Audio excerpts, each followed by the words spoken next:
Well, a very good afternoon, ladies and gentlemen, and for those watching on the official Iame Series Benelux YouTube channel, welcome along to round two of the 2024 season, and we aren't in Belgium. 6 weeks ago, we were at Kart in Marienburg for the season opener. We have now travelled to northern France, not too far outside of Lille, to Racing Kart JPR here in Ostricourt in France, as we're getting set for the first 5 of 37 races here this weekend. We are concentrating today and on tomorrow on X30 Junior and Senior. Then we'll be going to Mini Rookie, Senior Cup, Gentleman, Masters, and of course the new class that has been introduced for 2024, KA100. My name is Alex Goldschmidt, and returning to the commentary box once again alongside me, welcome back, Guillaume Alvarez. Thank you very much indeed, Alex Goldschmidt. Merci beaucoup, mon cher Alex. Ça fait longtemps que nous attendions ce moment de pouvoir collaborer, Alex Goldschmidt et moi-même, au micro sur une même épreuve. Et voilà, il est enfin arrivé et ça fait grand plaisir qu'on inaugure cette collaboration fructueuse pour cette deuxième épreuve de la Iame Series Benelux. Bonjour à toutes et tous, chers amis, si vous nous rejoignez pour la première fois. Bienvenue à nouveau, si vous nous rejoignez après avoir été des nôtres pour la manche d'ouverture du championnat de Belgique 2024 au karting des de Marienburg il y a quelques semaines de cela, à la fin mars. Rendez-vous dans les Hauts-de-France, sous le soleil, j'allais dire le ciel bleu, mais des nuages qui s'amoncellent au-dessus de nos têtes. Rien de bien menaçant pour l'instant. Les températures sont toujours clémentes, les conditions sont idéales. Le soleil est bien de la partie pour cette deuxième épreuve de 5 au programme de la Iame Series Benelux 2024. Quantité de catégories et plus de 250 inscrits pour cette manche. Une moyenne de 250 à 260 pilotes cette dernière saison. Un championnat dont le succès ne se dément pas d'année en année, avec une très très belle représentation, toujours plus forte à l'international, des pilotes qui viennent des 4 coins du Benelux, de l'Europe et voire même au-delà pour venir grossir les rangs du championnat de Belgique de la spécialité. Comme vous le savez, on partage le week-end en deux depuis maintenant quelques saisons, avec la catégorie des juniors, les 12 et 15 ans, et les seniors au-delà de 15 années dans l'année pour la première partie du week-end de vendredi à samedi, et le reste du programme à partir de la journée du dimanche, avec les catégories restantes, la mini rookie, la mini, les X30 Master Senior Cup et la nouvelle catégorie des cas à 100 cm3 qui a été introduite cette année, testée cette année pour la première fois dans le cadre du championnat. Ça, ce sera pour dimanche. Nous avons ici rendez-vous avec les 5 premières épreuves. Il y en aura 37 au total jusqu'à dimanche, mais les 5 premières manches qualificatives vont s'élancer d'ici quelques instants. Vous le voyez sur la grille départ, Fabien Huchamp, notre responsable de grille, avec le drapeau vert qu'il va agiter d'ici moins d'une minute, puisque nous partirons sur le coup de 16h20. Je vais d'ailleurs un peu trop vite en besogne. 2 minutes avant le drapeau vert et le coup d'envoi de cette première manche qui va rassembler donc les groupes juniors 1 contre C, donc le groupe le plus rapide en qualification contre le troisième groupe le plus rapide. Donc troisième groupe au terme évidemment des essais qualificatifs qui se sont disputés en début d'après-midi. Une première entame donc de compétition ce week-end sur le karting de la métropole. Il en est de soleil et ça nous promet en tout cas beaucoup de spectacles. Et merci à nouveau à toutes et tous de nous rejoindre en direct sur la chaîne YouTube de la Iame Series Benelux. So a total of 145 drivers are competing in both, a combined 88 for X30 Senior, and we've also got 57 juniors qualifying. Very close, as we saw a little bit earlier on.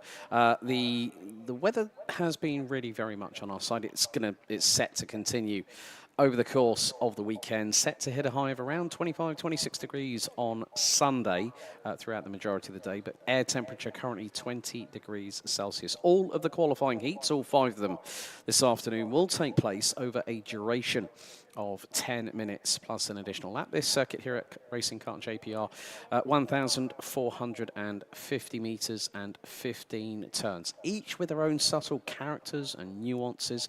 And we have got 29 drivers set to get ready and go on their sighting and formation lap in about 30 seconds time, when we will really see what happened. But of course, Jorn Helder pipping Devon Hagland by just 3 1,000ths in timed qualifying over the 2 combined sessions.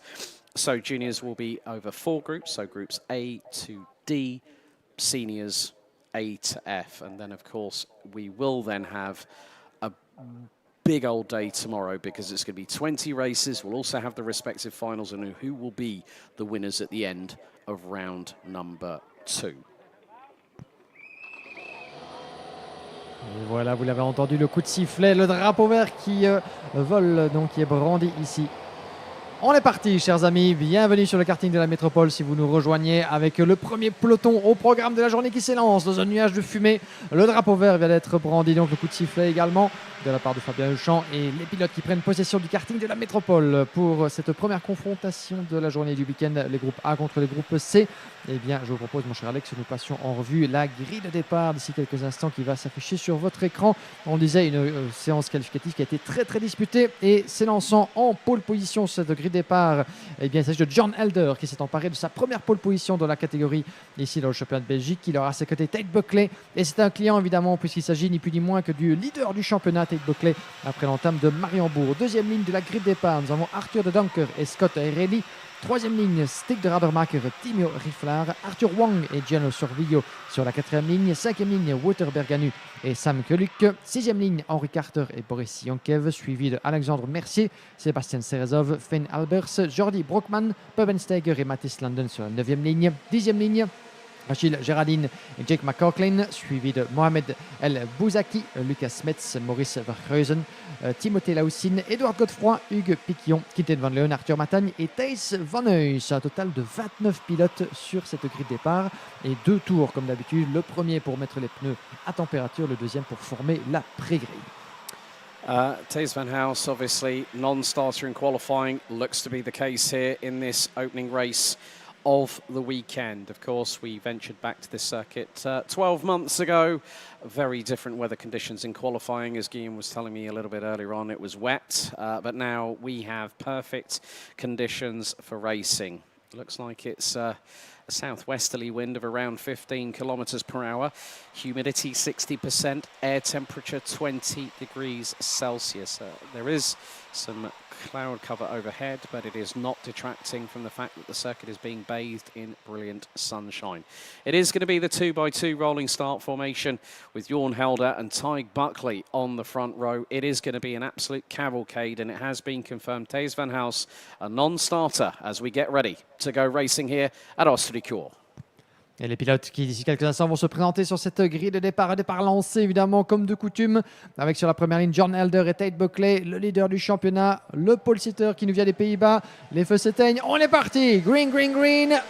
Première manche du week-end avec le premier virage d'entrée de jeu. Avaler déjà un accrochage, semble-t-il. Ça se tambourine les roues contre roues là-bas au milieu du peloton. Mais je pense que tous les pilotes, heureusement pour eux, sont restés en piste à l'assaut du premier, du deuxième et du troisième virage. L'épingle à cheveux d'entrée de jeu.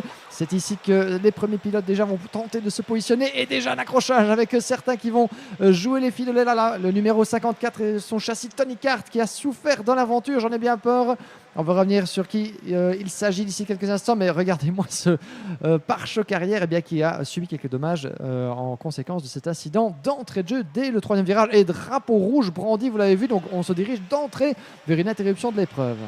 Finn Albers, the 154, having an askew front rear bumper, but also Arthur Dodonka went round the outside of Jorn Helder. There is a red flag stoppage on the opening lap, so it will be a full restart. We're just trying to get an understanding of the situation. So there have been a couple of incidents, but Arthur Dodonka making a brilliant overtake round the outside of Tig Buckley and Jorn Helder to take the lead on the opening lap, but they are going to be on the start-finish straight. So it will be a full regrid. Eh bien voilà une manière pour le moins secoué de commencer ce week-end avec directement le premier tour et directement une interruption avec tous les pilotes qui viennent se ranger sur la pré-grille de départ. Donc on va assister à une nouvelle procédure de départ avec les consignes données de la part de nos officiels. Donc un premier tour pour le moins chahuté, effectivement, avec quelques accrochages, avec des petites roues qui sont allées se balader les unes contre les autres là-bas au milieu du peloton entre le premier et le deuxième virage. Et puis effectivement un accrochage au freinage de l'épingle à cheveux. Et Finn Albers, le numéro 154, comme vous l'avez identifié, Alex, qui a vu son pare-choc, son pare-choc arrière détaché en conséquence de l'incident. Et malheureusement pour lui, je ne pense pas qu'il va être, à moins qu'il puisse rapidement remettre son pare-choc en place, je ne pense pas qu'il sera autorisé à prendre le second départ. On va attendre d'ici quelques instants, décision qui soit prise éventuellement par les commissaires. But a rather shaky start to the weekend for the first race, opening lap, and a couple of drivers coming together in the middle of the pack, as it seemed. I think that Arthur de Donker was one of them going sideways a little bit between turn 1 and turn 2, if I've looked closely, and then we had that incident at turn number 3. Yeah, well, de Donker actually was managed to gather it all together because Tig Butley was trying to look up the inside through turn 3 on Jorn Helder, but then de Donker just had the presence of mind to go high, wide and handsome around the outside at turn 3 and actually had the inside line for 4. And then we saw the incident with Finn Albers, then the red flag. So, yes, shaky start, as you rightly put it. But, of course, this is going to be, as I said, you know, the minute you get, as soon as you get past the first lap, okay, it's going to be difficult to try and call a red flag. But our race director had the foresight and just decided, you know what, let's just start it all again. They're going to have to regrid them. So we are going to have a little bit of a delay, folks. But yeah, it's always the first race of a weekend. We both know that from our perspective, we can understand and appreciate what the drivers are feeling. There's that sense of pressure. Yeah, we're not halfway through the season yet, but this is a track that you really need to grab by the scruff of the neck. And you've also got to really outwit your opponents. So this is going to be... They've built up all that adrenaline, and now it's just like it's plateaued and it started coming down. Now they've got to restart and refocus, and sometimes some deal with it better than others, and then there are those that just go, what's going on here? Absolument, donc c'est toujours un petit peu les esprits qui se chauffent dans cette première épreuve. C'est vraiment le lancement du week-end en quelque sorte, donc c'est d'une certaine manière, évidemment, il faut pouvoir trouver son rythme, mais parfois quand les esprits s'échauffent un peu trop vite et qu'on veut bien, en quelque sorte, trouver les petits espaces d'entrée de jeu, vous l'avez vu donc entre le virage numéro 1 et le virage numéro 2, et bien parfois cela s'avère un peu plus compliqué.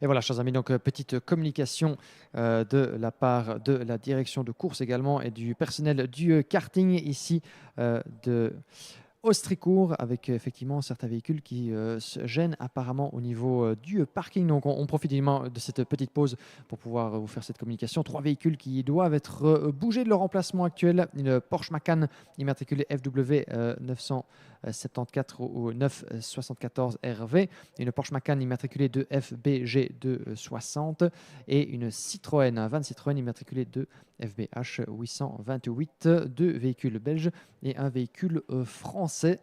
Donc voilà, ces 3 voitures, s'il vous plaît, elles sont amenées à être bougées de leur emplacement actuel, puisque apparemment elles sont mal parquées au niveau du parking du circuit d'Ostricourt. Merci beaucoup pour votre coopération.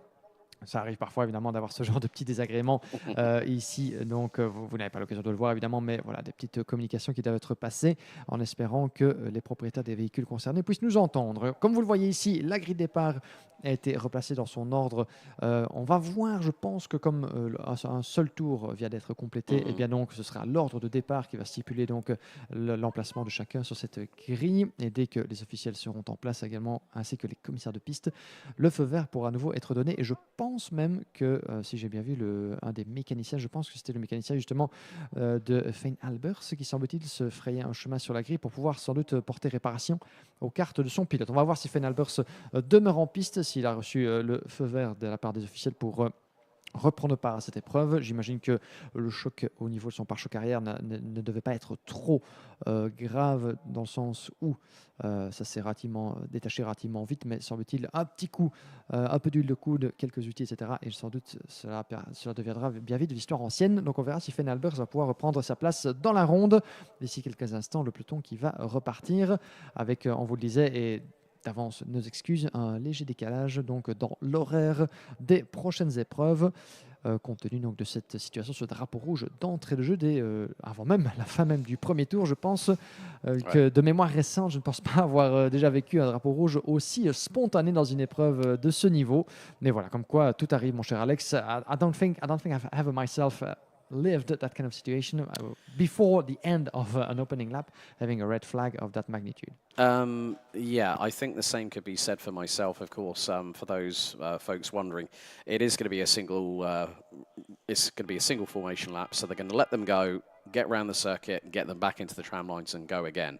But yeah, it's well. I remember a few weeks ago I was back at Marienburg, and we actually had variable weather conditions, and we had a red flag stoppage actually on the formation lap before the lights went out. So that's a very different situation. But of course, when you have 28 drivers going into a very, very fast right-hander at turn 1, and this first sector on this circuit, which ends coming out of turn number 3, is they are literally going to be full on the throttle. They're going to be hitting north of 100 plus kilometers an hour, which for those wondering, in the UK, 62 miles an hour. So you're going to be finding that they are having to deal with adhesion. They're having to deal with controlling the speed, also throttle and brake modulation, making sure that the back axle isn't stepping out. And that's quite crucial, because I was watching the practice sessions this morning just after I got to the circuit, and it was just the sheer amount of commitment from the drivers is quite impressive. So now it's just about getting themselves ready, get the horse racing blinkers on, and just go racing when we go green.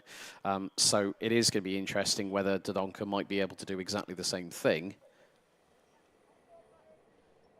So engines fire up. Let's take you through the full grid. So Jorn Helder starts from pole position. Alongside will be the points leader, Tig Buckley. Arthur Dodonka and Scott Riley round out row 2, with Stig de Rademaker and Timmy Oriflat on row number 3. Arthur Huang, Julien Sorvillo, Wouter Bergano and Sam Galut round out the top 10, ahead of Henry Carter, Boris Yonchev, Alexandre Mercier, Sebastian Cherezov, Finn Albers, Jori Brugman, Pepin Steiger, Mathis Landen, Achille Girardin, Jack McLaughlin, Mohamed El Bouzaki, Lucas Metz, Maurice Vercroes, Timothy Laroussine, Edouard Gauffoy, Hugh Puquillon, Quintin Van Leeuwen, who starts all the way down in the penultimate row of the grid in 27th, the last row of the grid, and Arthur Matagne rounding out the 28-strong order. It is going to be an interesting restart here, Guillaume. Definitely so. Et vous avez sans doute noté, si vous nous suivez depuis l'entame du championnat, que Quinten Van Leeuwen se trouve dans une position certainement peu enviable. Il était 27e seulement de son groupe qualificatif. Quinten Van Leeuwen qui a terminé dans le top du classement lors de la finale de Mariembourg. Il avait mené au terme des manches et il est actuellement 3e au championnat général. Le voilà donc qui va devoir se retrousser les manches. On est reparti de nouveau. Le deuxième départ est lancé à l'assaut du premier virage. Bien évidemment, un passant mêlé les pinceaux et les roues.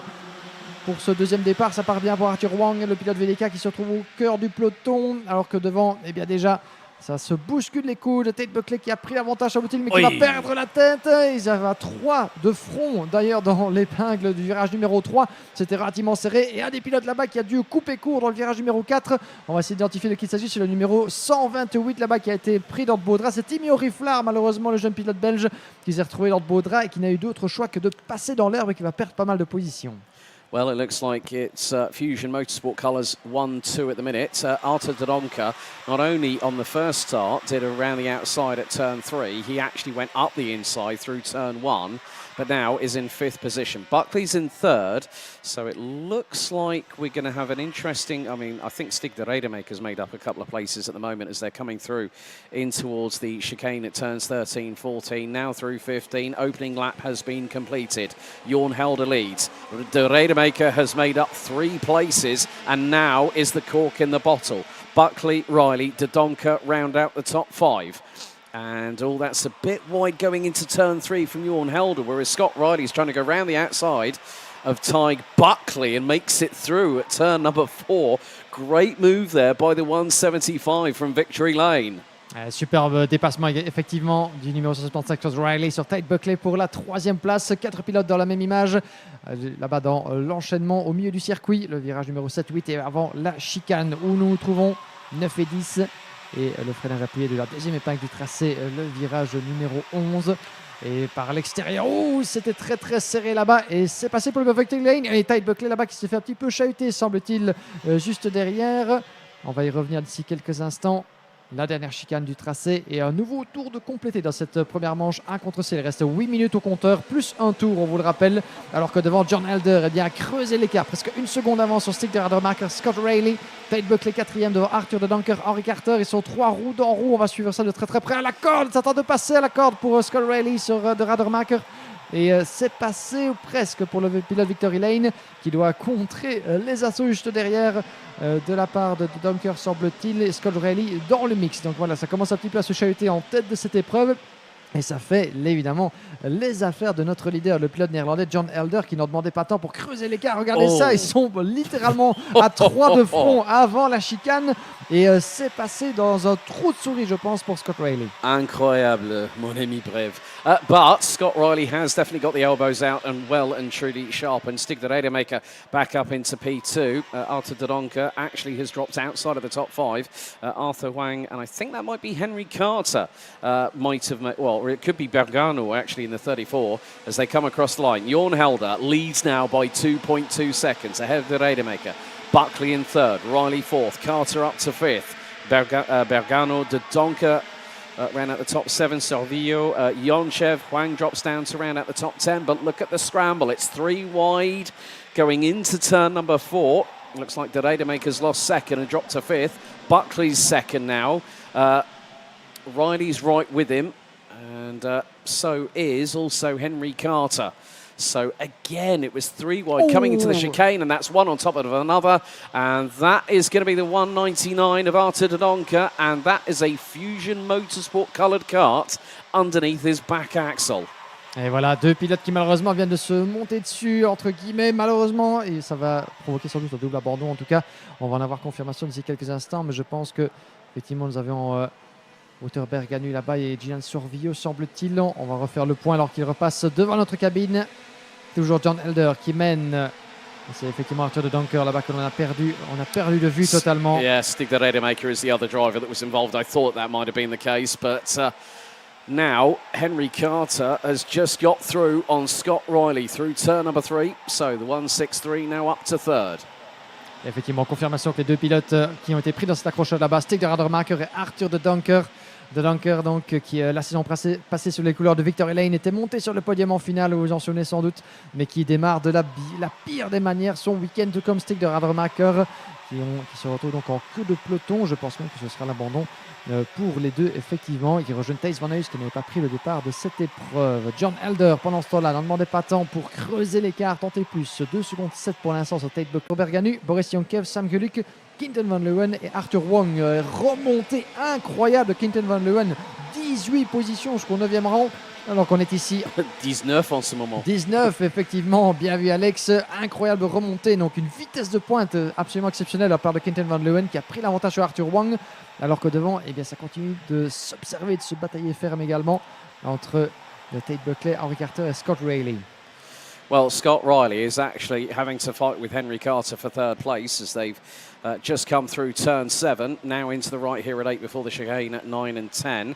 So fastest lap of the race is Quinten Van Leeuwen, now up 19 positions, 57.982 for the 124 from the Netherlands, who is quite literally flying up the field. 4.25 minutes still to go. Jorn Helder has a lead of 2.5 seconds from Tige Buckley. Carter fending off Riley and is now starting to pull away from the number 175, who is being closed in on by Julien Servillo in the number 189 from Belgium. 2 secondes 5 entre les deux leaders alors qu'ils repassent devant nous. Il y a maintenant 4 minutes et un tour restant avant le drapeau à damier.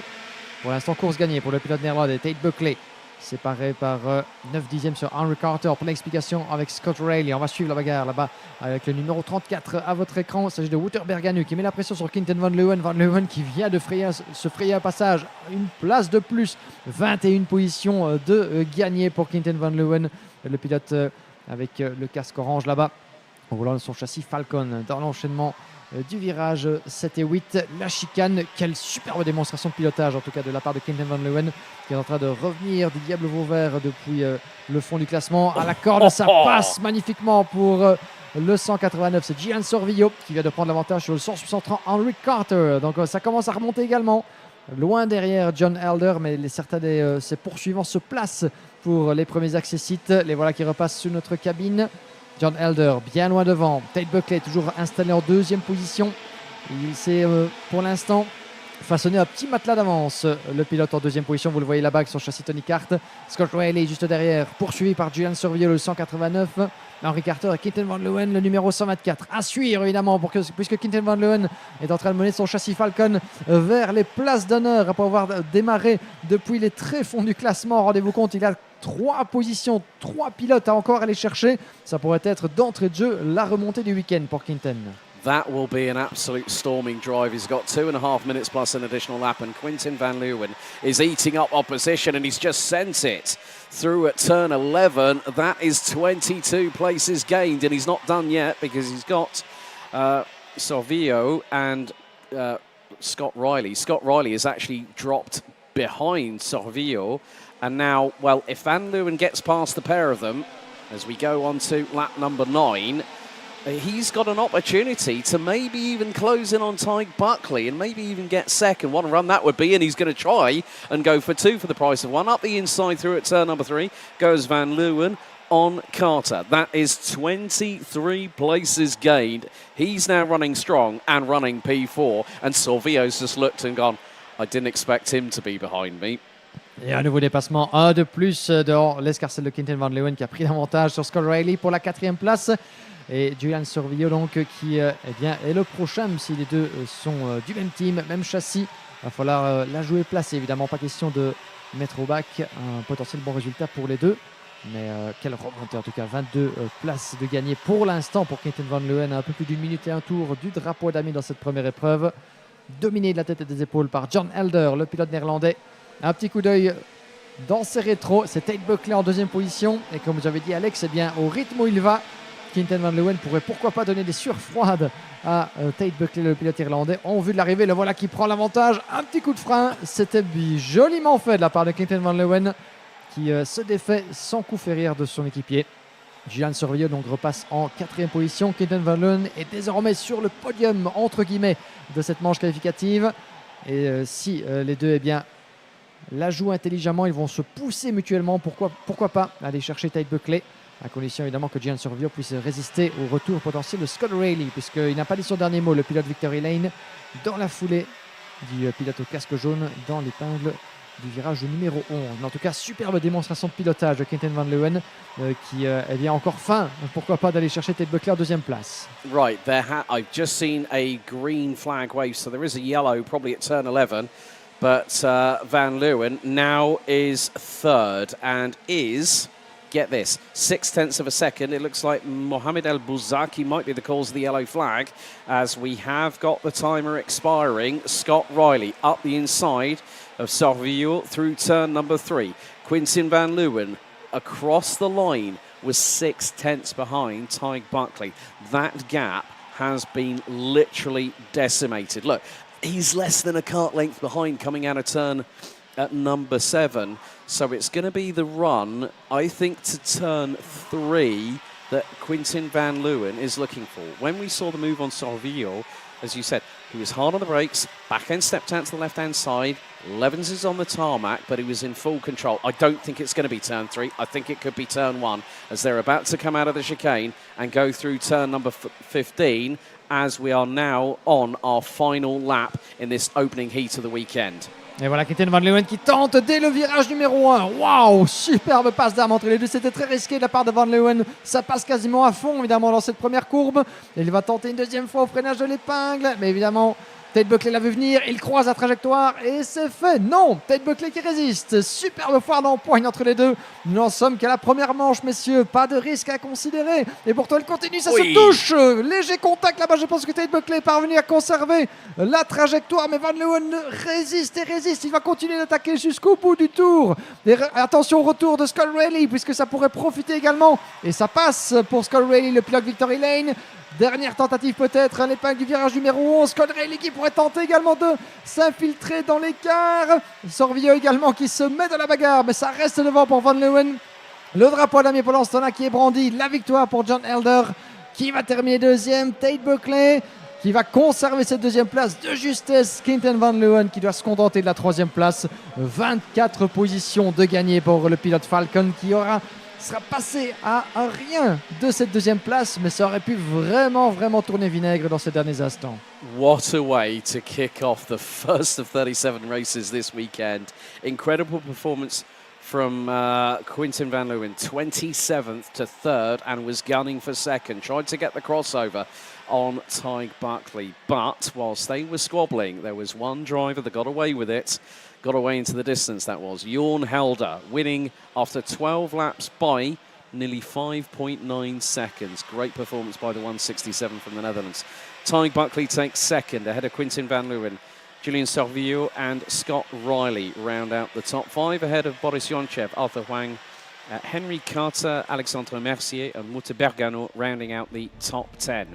Sam Galuk, Edouard Godefroy also was another big mover up the order from 25th to finish 12th ahead of Pepin Steiger, Akil Jaradin and Sébastien Selesov rounding out the top 15. Timéo Riflar, Arthur Matagne also making up positions from 28th to 17th. Finn Albers 18th ahead of Mathis Londen and Hugh Piquillon rounding out the top 20. Maurice Vercruz, Lucas Metz, Timothy Lahoussine and Jack McLaughlin rounding out the top the 24 that finished. Mohamed El Bouzaki, Yuri Broekman, Stig de Rademaker, Arthur de Ronca unfortunately retiring from the race with a non-starter from Thijs Van Hals. But Jorn Helder draws first blood here in Junior X30 at Ostricourt.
Et nous sommes de retour en piste, chers amis. Bienvenue en direct depuis le karting de la métropole de Ostricourt, si vous nous rejoignez.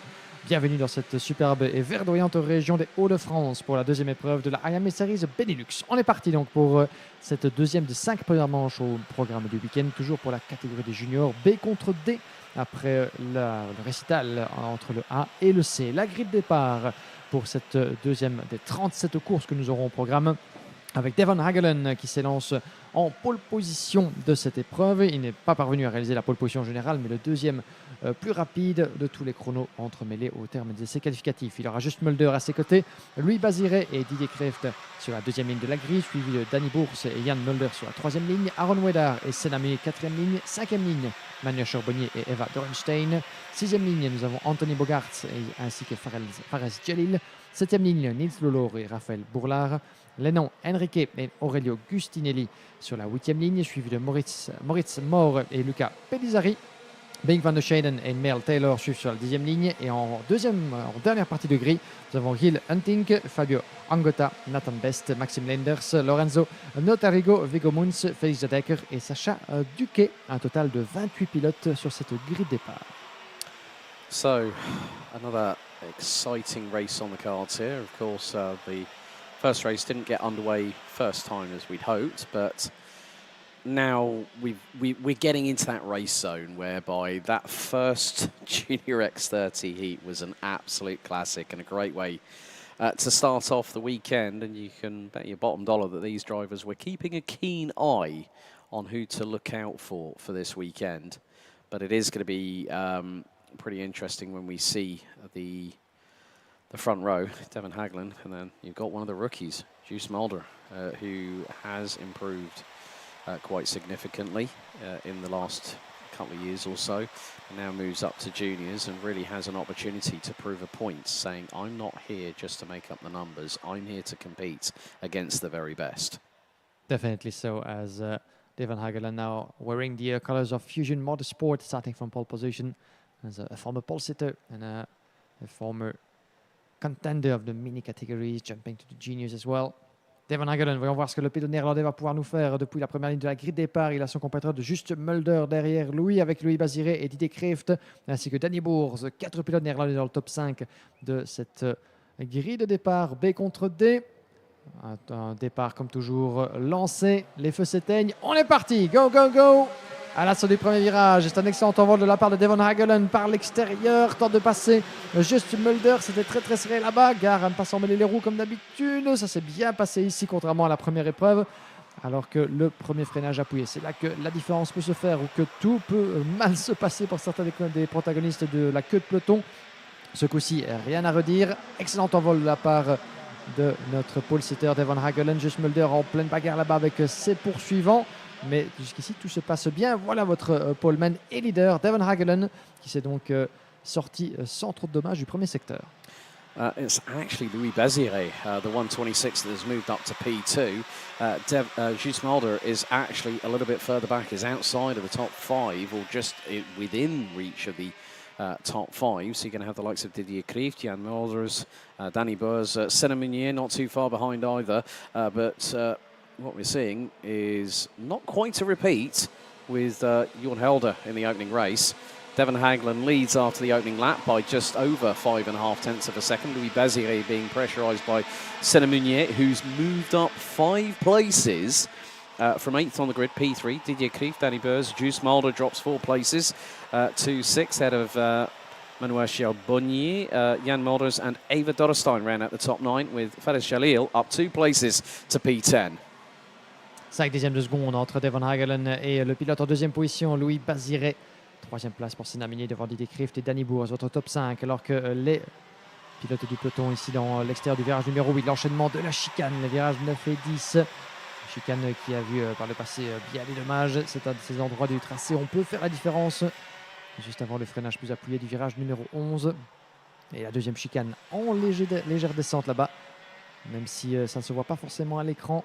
Vous qui nous suivez sur le live stream, eh bien, cette piste de Ostricourt est loin d'être plate. Avec un léger dénivelé. On ne parle pas d'un dénivelé à Spa-Francorchamps évidemment. Mais ça monte et ça descend légèrement avec quelques points de virage légèrement incurvés. Et le freinage appuyé du virage numéro 3 là-bas. La première épingle à cheveux du tracé ô combien rapide. Et un accrochage sous nos yeux en direct. Ça n'arrive pas souvent. Le 153, le 107 malheureusement qui ne se sont pas compris. Notarigo 107. Et Nathan Best, je pense. Oui, effectivement, Nathan Best et Lorenzo Notarigo. Bien vu, Alex. C'était une bataille pour la 20e position.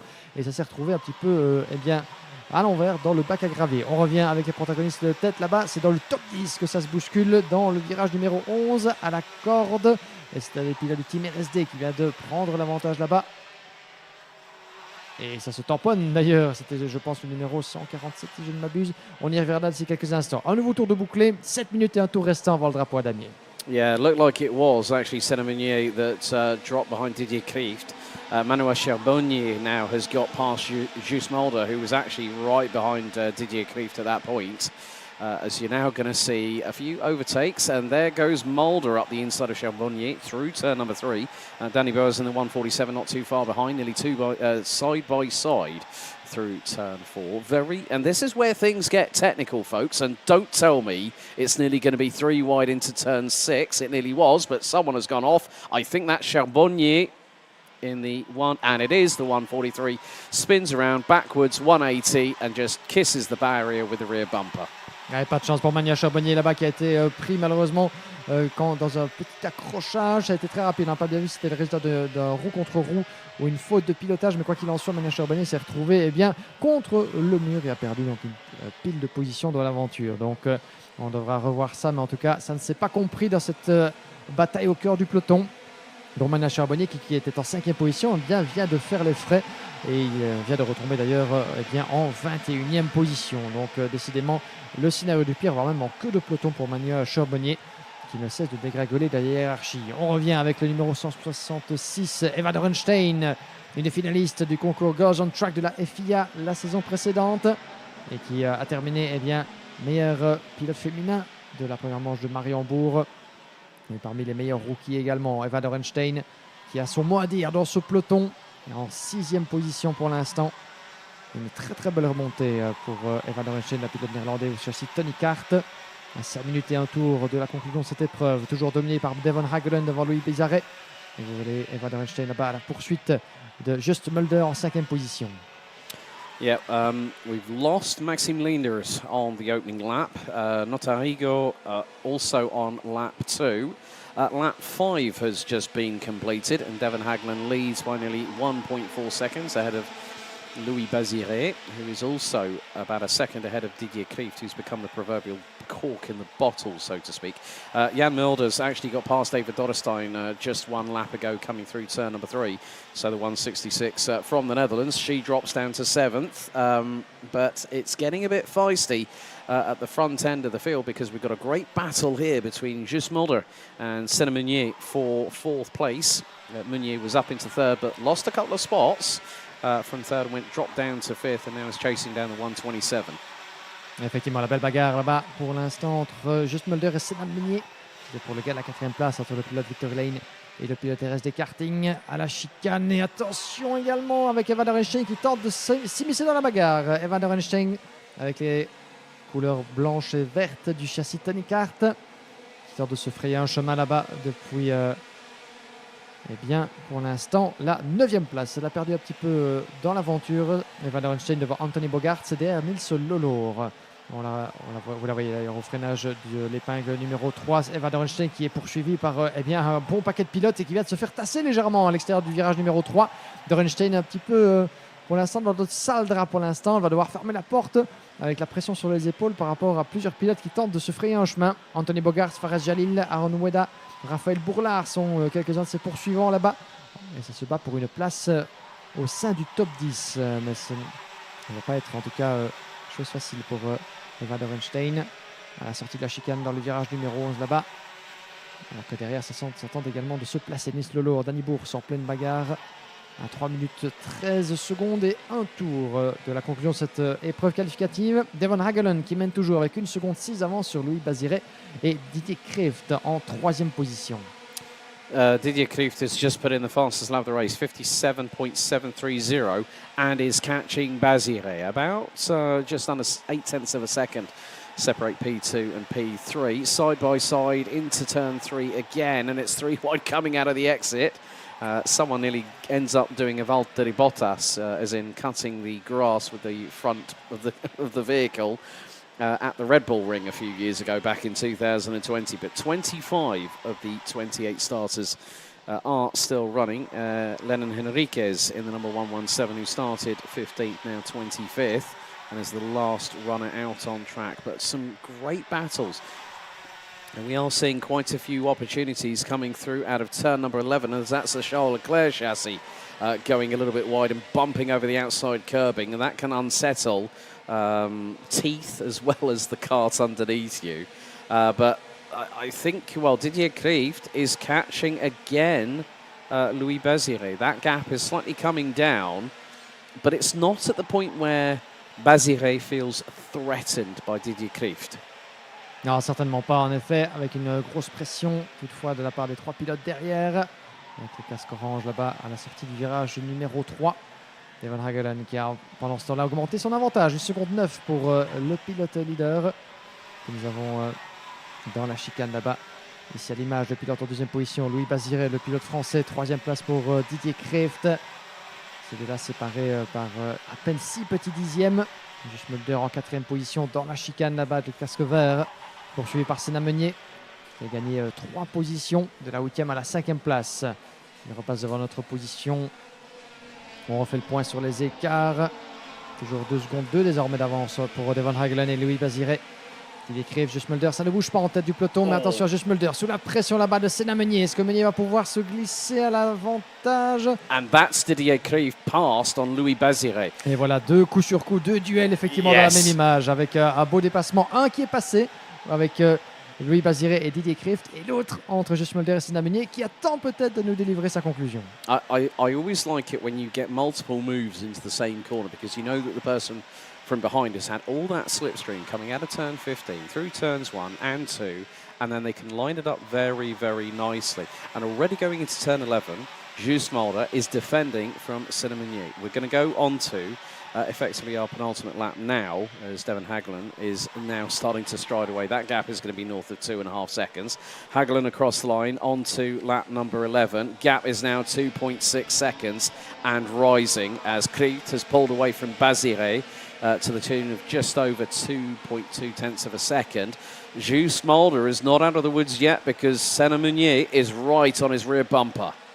Et ça va être une grosse pression sur les épaules de Jules Mulder, en effet, puisque Senna Meunier n'a pas dit son dernier mot dans cette fin de manche qualificative. Ce sera la dernière déjà au programme de la journée pour la catégorie junior que l'on retrouvera évidemment en forme demain. 20 courses au programme de la journée du samedi évidemment. Toujours à vivre en direct sur la chaîne YouTube de la Iame Series Benelux. Mais 2 duels dans la même image. Le premier à l'avantage de Didier Kreeft sur Louis Bazire, le pilote Victory Lane. Alors que derrière, Senna Meunier tente toujours de trouver l'espace nécessaire sur Jules Mulder qui ferme bien la porte pour l'instant. Le coéquipier de Louis Bazire, deux pilotes de la même formation française là-bas, 2 et 3. Et voilà qui repasse devant notre cabine. Devon Hagelen qui a course gagnée, le leader à l'image. 2 secondes 7 d'avance, aucun souci pour le pilote Fusion Motorsport qui nous aura livré une véritable démonstration sans être trop inquiété évidemment depuis l'extinction des feux jusqu'au drapeau à damier, laissant les autres faire le plus gros du travail à se batailler entre eux. On va suivre évidemment ce qui se passe derrière parce que Didier Kreeft, Louis Bazire est séparé par une demi-seconde. Et c'est surtout le résultat de la bataille entre Jules Mulder et Senna Meunier qu'il faut suivre jusqu'au drapeau à damier. Rien n'est joué entre ces deux-là. Devon Hagelen va prendre le maximum de points de cette première manche qualificative et la confiance qui va avec au terme d'une course sans histoire pour le numéro 108. Après le succès de John Elder pour Pit Pats Racing, c'est Fusion Motorsport qui va donc inscrire son nom au palmarès de cette deuxième épreuve ici à Ostricourt. Et la victoire pour Devon Hagelen, le drapeau à damier qui est brandi.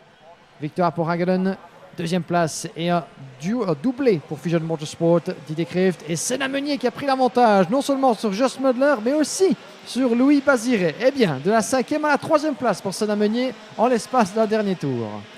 Yeah, really good to see that Senna Meunier from RSD Karting have the presence of mind to get past not just Jules Mulder but also Louis Bazire and making it to 3rd place. It's exactly what happened on the opening lap.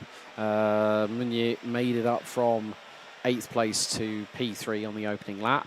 Lost ground, gained it back, lost ground, gained it back. But yeah, I mean, that's a real strong start for the team at Fusion Motorsport with a 1-2 there as well with Hagelen and Kreeft. You know, that's got to fill Fusion Motorsport with a lot of confidence. And yeah, bring on tomorrow for Junior X30, Guillaume. X30 Junior que l'on retrouvera demain effectivement et on s'en réjouit d'autant plus comme vous l'avez dit. Devon Hagelen, John Elder, notre deux premiers vainqueurs de la catégorie et un beau doublé au terme de cette épreuve pour Fusion Motorsport. La victoire donc pour Hagelen devant Didier Kreeft, devant Senna Meunier. Superbe retour en fin de course pour le pilote belge. 5 positions de gagné, dont 2 dans le dernier tour devant Louis Bazire. Et juste Mulder, Jan Mulders en 6e position, suivi de Nils Lelor, Danny Bours, Anthony Bogaerts, Fares Gilel qui boucle le top 10. Aaron Wedder 11e devant Evan Runstein, Moritz Mohr, Bing van der Schedel, Kiel Hunting, Raphaël Bourlard, Maël Taylor, Aurelio Custinelli, Félix de Decker et Viggo Munz 20e position, suivi de Sacha Duquet, Nathan Best, Letton Enrique et Fabien Angotta qui est le premier des pilotes que nous avons perdu en cours de chemin. Fabien Angotta, Luca Pellizzari, Manuel Charbonnier, Lorenzo Notarigo et Maxime Lenders qui donc n'ont pas pu compléter cette épreuve qualificative et ont donc rejoint bien, le classement des pilotes ayant abandonné. Une petite pause, chers amis, et puis nous revenons d'ici quelques instants. Vous le voyez, la grille est déjà prête, la pré-grille, comme on l'appelle, entre les concurrents de la catégorie X30 Senior, qui d'ici quelques instants vont d'abord recevoir les consignes, comme c'est la coutume, la procédure de la part de notre directeur de course. Et puis, d'ici quelques instants, nous serons prêts pour leur première des 3 épreuves à disputer en cette journée de vendredi. Et un des concurrents, malheureusement, va devoir être rapatrié jusqu'au parc fermé. Donc, plusieurs pilotes que nous avons perdus durant cette manche qualificative précédente en junior. Et c'est le numéro 141, Maxime Lenders, que nous avons à l'écran et qui va bénéficier de l'aide non seulement des commissaires, mais aussi de ses mécaniciens venus à la rescousse pour lui permettre de regagner le parc fermé et donc de, en quelque sorte, se reconcentrer, de faire le débrief de ce qui s'est passé, de ce qui n'a pas fonctionné, ce pourquoi malheureusement il n'aura pas été chercher le résultat escompté et revenir plus fort lors de sa prochaine sortie.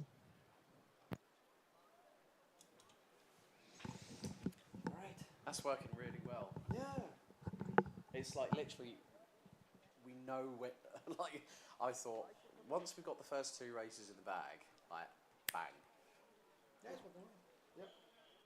But again, you know, we missed the button on the last lap. I don't know why they stick to the higher than the video.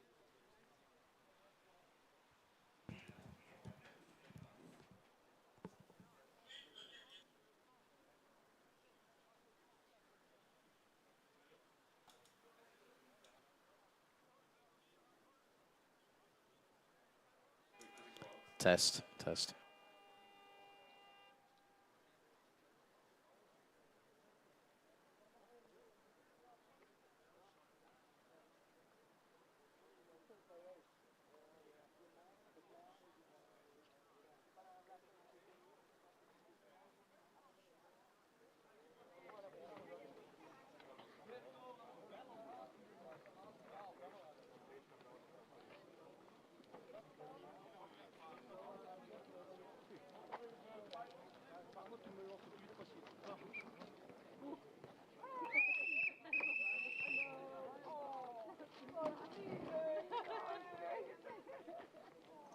Si tu peux gagner 2 dixièmes, tu gagnes 2 dixièmes.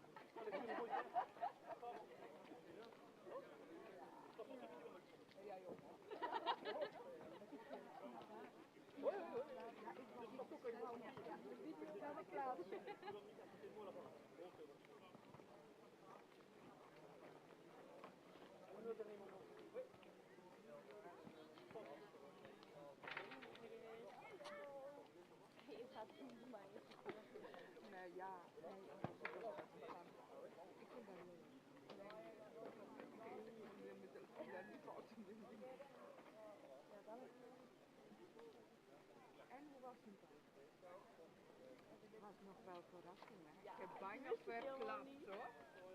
Ik wist het helemaal niet. Ik zei het nog wel toen die Mara erbij was.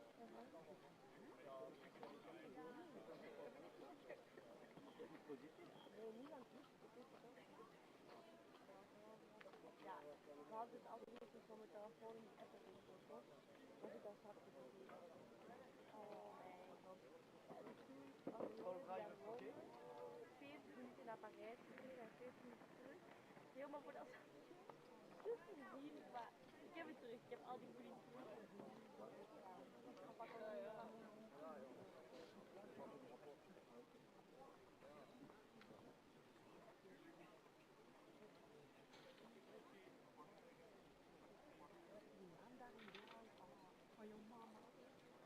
Ja, zielig hè? Oh, vind ik echt super zielig.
C'est long, hein?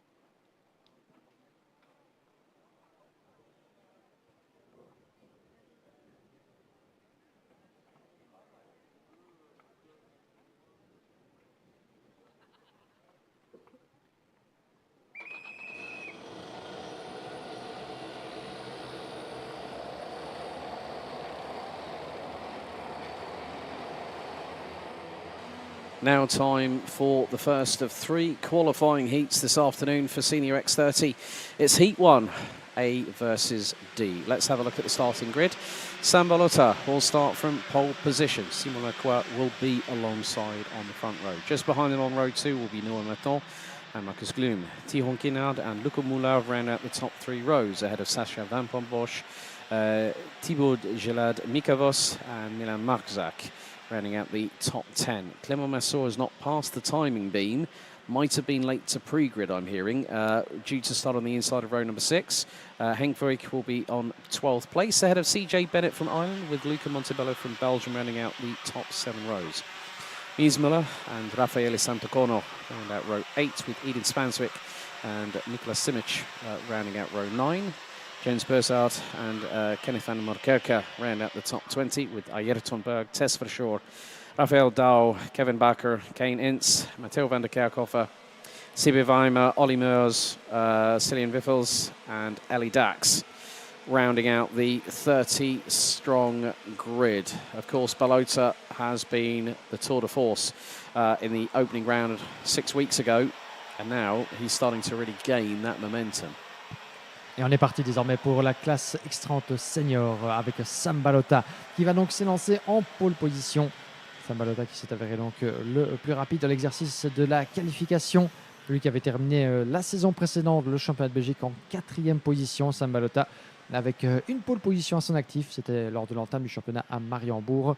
Le voilà qui s'en sort désormais bien avec 2 pôles en 2 épreuves si je ne m'abuse pour le pilote qui évolue désormais sous les couleurs du team Dream Racing. La saison précédente, il était avec VDK et on l'a vu évoluer également avec Danolan Racing à l'international. Donc Sam Balota, l'un des protagonistes les plus en verve de la classe senior depuis maintenant de nombreuses années. Et on se souvient de ses duels homériques avec Ellie Goldschmidt ces dernières saisons. Et Yannick Mans également qui était de la partie de la saison précédente. Ces deux-là sont maintenant impliqués dans un programme d'avantage à l'international, laissant bien, en quelque sorte le champ libre à des pilotes comme Sam Balota ou Enki Calteron de pouvoir faire la différence en catégorie senior. Il aura à ses côtés Simon Lacroix, le départ lancé d'ici quelques instants. So, out of the final corner, red lights will be ignited on the starting gantry. Revs rise, lights are on. Lights are out, we're underway, and Sam Balota gets an absolute whole shot and a half. He's away and clear into turn 1, now into turn 2 already, as everyone tries to make their way nice and cleanly through into turn number 3. It's 4 wide at one point just outside of the top 10. 2 by 2, there's a little bit of 3 wide coming out of turn number 3. That one driver languishing at the back end of the field, so that will be Clément Massot, who did not make the dummy grid and was released from the released from there once everyone else had gone through the start phase. Everyone's starting to come through out of turn number 8. It's getting a bit feisty just at the bottom end of the top 3, Guillaume. Un superbe dépassement de la part de Tyrone Kinard, le pilote Pantano Racing, qui au moment où j'en parle, eh bien, se fait doubler coup sur coup. Et se fait même tasser d'ailleurs sur le vibreur extérieur du virage numéro 11. Hein, ça ne s'est pas passé. Oh, et attention, accrochage là-bas avec 2 pilotes qui se montent presque l'un sur l'autre. Plus de peur que de mal, j'espère. On va revenir là-dessus, mais ça se chamboule un petit peu à la fin de ce tour. Ce premier tour de la manche A contre D de cette catégorie senior. Sam Balota n'en peut pas en dire autant. 8 dixièmes, presque 9 d'avance désormais sur Simon Lacroix. Ces deux-là sont maintenus en première et deuxième position. Troisième place toujours dans les mains de Noah Maton.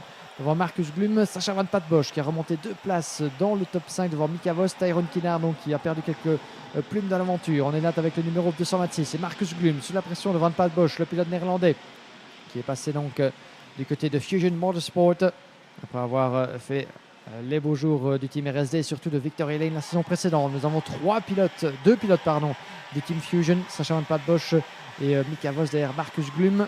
Tyrone Kinard qui a perdu donc un petit peu de terrain dans l'aventure à la sortie du virage numéro 11, mais il est bien là et il signale d'ailleurs à ses adversaires de rester groupés en quelque sorte, de ne pas s'attaquer d'entrée de jeu. La course est encore longue et il convient évidemment d'en voir le bout.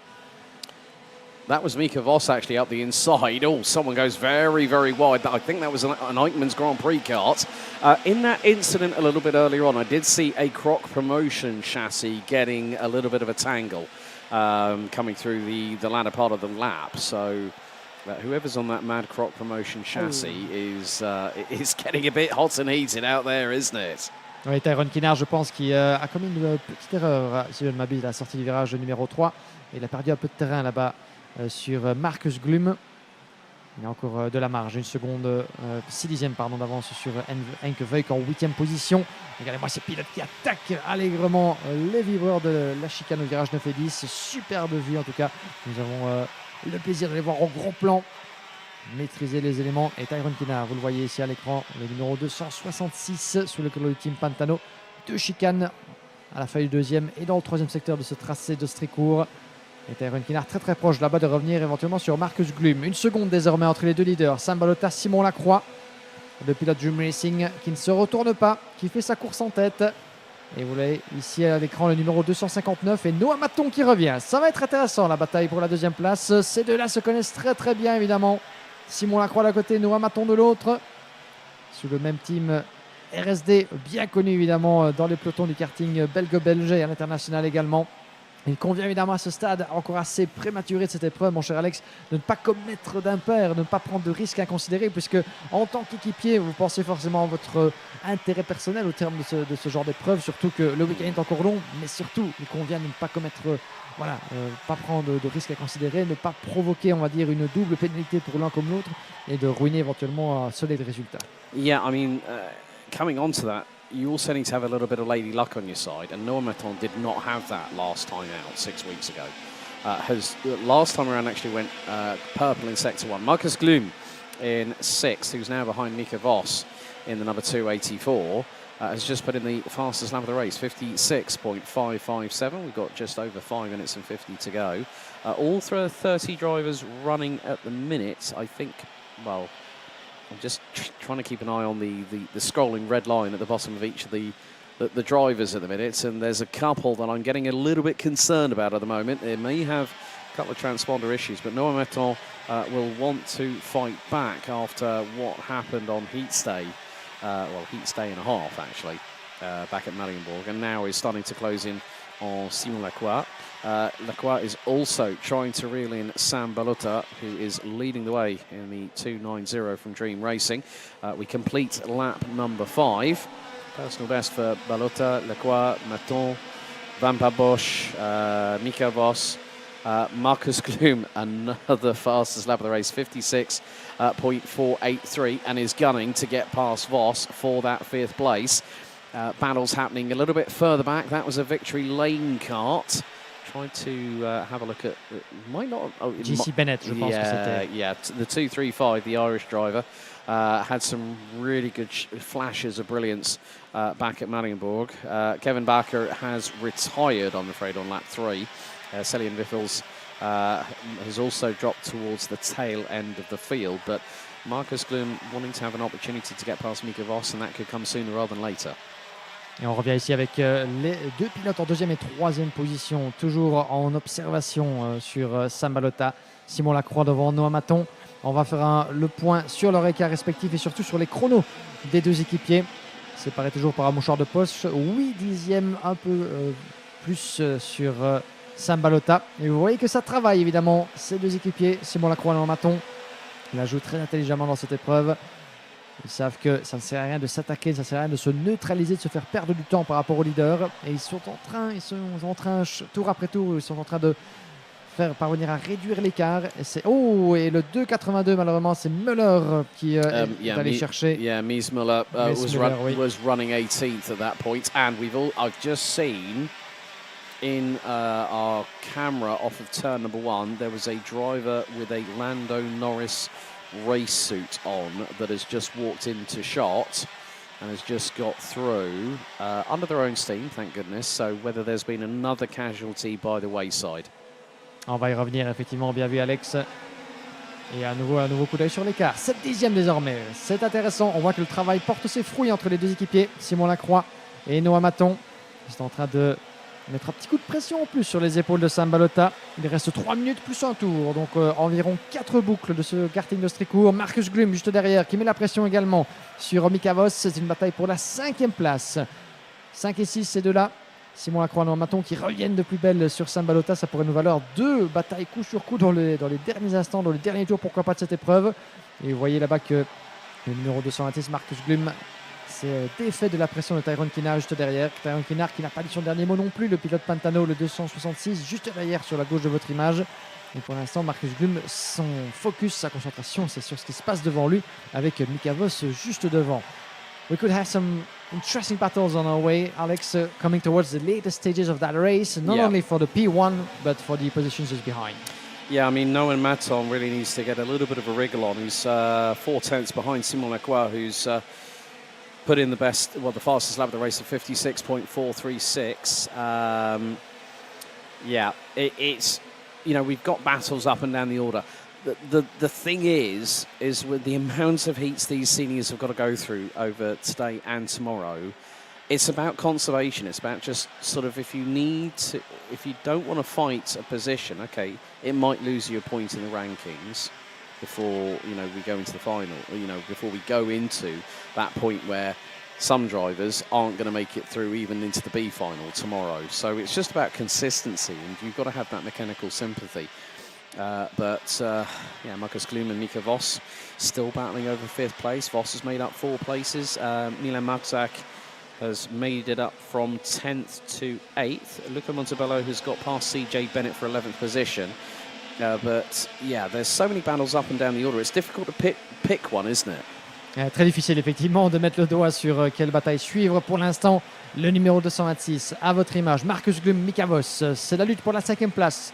L'une des 2 luttes du haut du tableau, puisque l'écart entre Sam Balota et les 2 équipiers de RSD vient de tomber à 4 dixièmes un peu plus. Donc ça va commencer à prendre un tournant un peu plus intéressant. Nous sommes bientôt à l'approche des 2 derniers tours de cette manche qualificative. Et Sam Balota voir revenir Simon Lacroix et Noah Maton dans ses échappements. Vous les voyez là-bas, la sortie dans le passage de la 2e chicane. Balota qui pensait avoir course gagnée. Rien n'est encore joué pour le pilote Dream Racing, qui va donc pouvoir remporter cette première manche qualificative du week-end en senior. Sam Balota, Simon Lacroix, Noah Maton, 3 candidats pour une seule position de vainqueur. Alors que nous entrons dans l'avant-dernier tour, chers amis. L'avant-dernier tour. Sam Balota qui regarde juste derrière. Un petit coup d'œil préventif. Simon Lacroix est juste derrière. À peine 1,50 m. Juste dans la pression, dans les échappements, du pilote belge pour lui mettre la pression. Voilà, qui va nous donner 2 tours, en tout cas, certainement très tendu dans le chef du pilote Dream Racing. The biggest thing now is when does Simon Lacroix pull the trigger? Because Balota has just got to keep his wits about him. As I said, mechanical sympathy, yes, you might overstep the limit. And we have now hit 0 on the timer. It's going to be 1.45 kilometres, 15 corners to go. And Simon Lacroix has got the bit between the teeth. Last lap underway. Balota leads by just under 2.5 tenths of a second as they fire it through turn number 1. Now into the right-hander here at 2, before the hefty braking zone here at 3. Defensive straight away from Balota. I thought that might happen. He pulled the car instantly to the right-hand side and decided to block Lacroix, and was within his rights to do it. He had the racing line.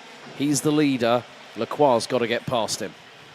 Simon Lacroix très très pressant sur Sam Balota. Nous sommes dans l'avant, les quelques derniers virages de ce dernier tour. Noah Maton qui reste prudemment derrière. Évidemment, on ne veut pas s'immiscer trop tôt ou trop vite dans la bataille. Un dernier coup d'œil de la part de Sam Balota qui ferme la porte. Évidemment, il a l'expérience de ce genre de circonstances sous pression. Et je pense que c'est le choix logique dans le chef de Simon Lacroix. Garder le résultat, conserver cette bonne performance. Un dernier virage, un dernier coup d'accélérateur et le drapeau à l'ami qui cueille Sam Balota. La première victoire du week-end pour le pilote Dream Racing, de justesse devant donc Simon Lacroix et Noah Maton qui franchit la ligne d'arrivée légèrement en retrait pour moins d'une demi-seconde. Mais je pense que, comme vous le suggériez, Alex, il y avait très peu d'endroits où Simon Lacroix pouvait faire la différence. Quand il a senti, après l'épingle du virage numéro 3, que Balota allait la jouer défensive à chaque passage au vibreur, certainement, il a vite tiré la conclusion que ça ne servait à rien de prendre des risques inconsidérés dans ce dernier tour. Ce n'est avant tout que la première épreuve. Il y en aura encore de nombreuses à disputer demain jusqu'à une place sur la grille en finale. Donc, ça aurait été utile de prendre ce surplus de risque dans le dernier tour pour, avec une possible conséquence de ruiner ce qui aurait pu être un bon résultat. Donc, 1, 2 et 3 pour RSD, la 2e place pour Lacroix. Cela suffira pour l'instant, de quoi débuter ce week-end sur une excellente note. Well, a good way to start the weekend for Dream Racing Sambalota, winning by just under a tenth and a half ahead of Simon Lacroix, with Noah Maton rounding out the top three, covered by half a second. Sasha Van Pambosch rounds out the top four ahead of Mika Vos, with Marcus Gloom, Tiron Kinad, Milan Marzak, Luca Mullard and Thibaut Gillard rounding at the top 10. Jens Berzart making up 8 positions to finish 11th, ahead of Luca Montebello, CJ Bennett, Henry Greek and Raffaele Santacorno. Tess for sure, Clément Massot, who started from the dummy grid, ended up 17th by the end of the race. Ayrton Berg, Eden Spanswick and Kane Ince round out the top 20. Nicholas Simic, Kenneth van Mokerke, Sibi Weimer, Ellie Dax, Matteo van der Kerkhofer, Holly Mers and Rafael Dahl rounding out the top, the 27 that finished. 2 penalties were given. Van der Kerkhofer 5 seconds for causing a collision and Dahl 5 for pushing. Mies Muller we lost on lap 6 with Cillian Viffels and Kevin Backer out on laps 4 and 3. But Balota gets off to a good winning start here in his first heat of the weekend.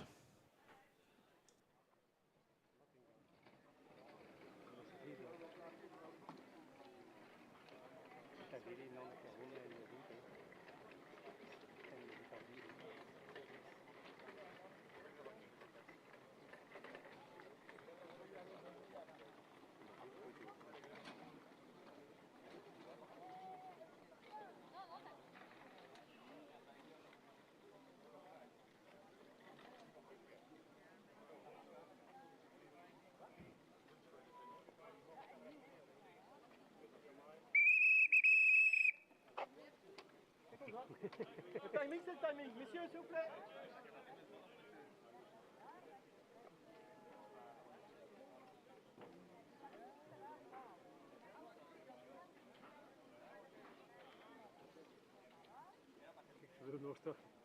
Messieurs, s'il vous plaît. Deuxième point. Deuxième point. On n'aura pas 3, ça va être les gars.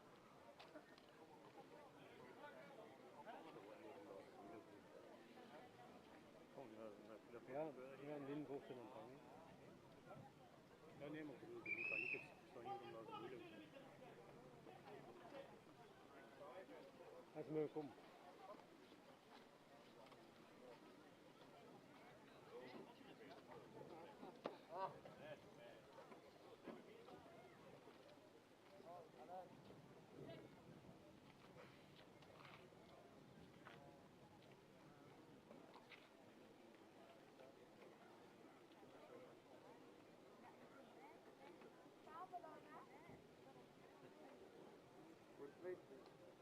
Tweede keer. Wanneer? Ja, 8 keer.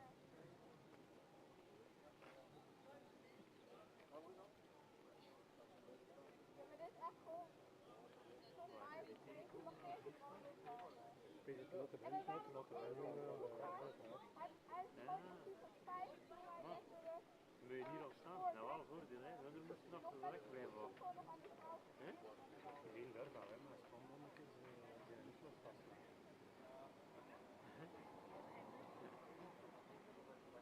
Ja, kijk, ik denk dat die. Dat is dat de deur. Ja, helemaal doorbrandt. Helemaal samen met zo.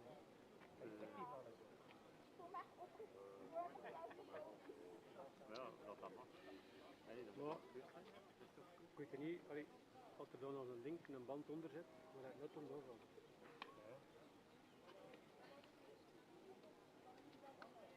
Misschien dat die gewoon zo vast zijn. Maar ik zijn ding voor zijn vieren ook, gewoon maar ding erop opgepakt. Ja, dat is echt niet.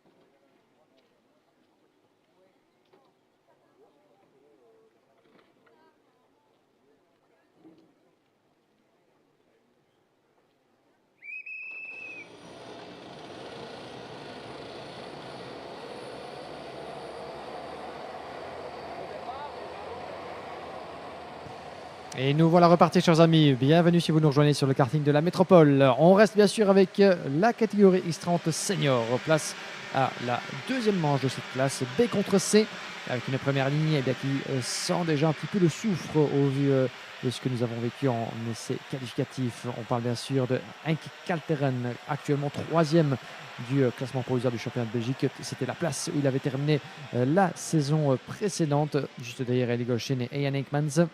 Et ce coup-ci, eh bien, il s'élance en tête de cette épreuve avec Alessandro Tudiska, l'un des plus rapides lors du groupe 1 de la séance qualificative précédemment cet après-midi. Dan Steenman, gare au pilote numéro 346 qui nous vient des Pays-Bas, aux côtés de Thomas Van Vliet sur la deuxième ligne. Troisième ligne, nous avons Clément Outran et Reimer Blanc, suivi de Alexis Constant et Julian Kamen.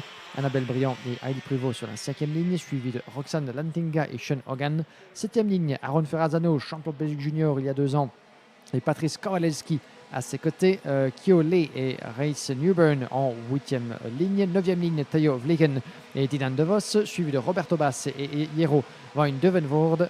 Emiliano Van Overberg et Raphaël Lenders, 11e ligne. 12e ligne, Esteban Walgrave et Koen de Rooij, suivi de Thibaut Waniers, Delano Wellens, Anne-Charlotte Anturo, Yvan Failly, Juan Van de Kerkhove et Livia Sanson.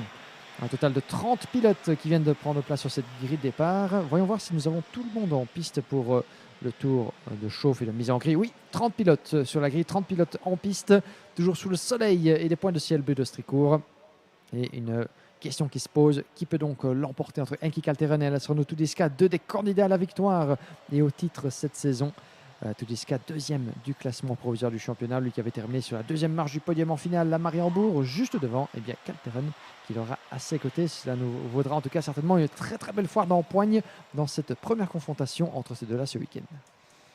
Yeah, it's going to be very, very interesting with that front row. And what's more, same colour scheme, same awning. Biggest thing in racing, folks. Never take out your teammate. Of course, they're going for bragging rights, but it's about the run into turn number 1 that's going to be ultra important here.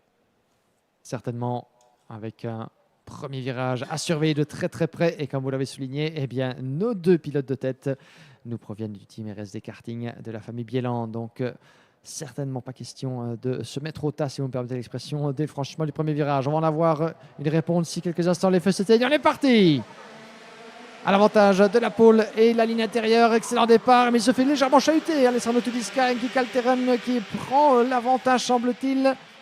Depuis la pole position, Kalteren sur Tudiska, ça passe plutôt bien. Gare au freinage de l'épingle, ça se chahute légèrement au cœur du peloton.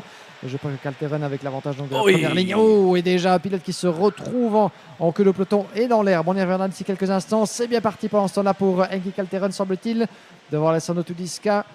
Puis nous avons Thomas Van Vliet toujours en 3e position. On va refaire le pointage alors que les pilotes tentent de se placer dans l'enchaînement du virage 6, 7 et 8. Le passage de la chicane et ça saute sur les vibreurs allègrement avec Clément Outran et Ali Pruvot. Le numéro 276 qui suit derrière. Dan Steenman, Julian Kamen, le 255. Et nous avons le numéro 270 juste à votre image. C'est Thomas Van Vliet qui vient de perdre un petit peu de plume dans l'aventure à la conclusion de ce premier tour. Et confirmation donc que c'est toujours Henk Kalteren depuis la pole position qui mène les débats. Dan Steenman en 2e position devant Clément Outran. Yeah, Outran made up a nice couple of moves in the technical midsection of the circuit as again, had a little bit of a tussle, a clash between sidewalls and side pods with a couple of drivers as someone was trying to go round the outside at turn number 4, had their bravery pills taken this morning. And thought, yep, I'm going to try and go for the move. Tudiska currently, I think that is Tudiska actually, who was running P7 at that point. And I think that was Il Provost that Tudiska has just gotten through. And Provost loses a place to Kowalski on the TD kart.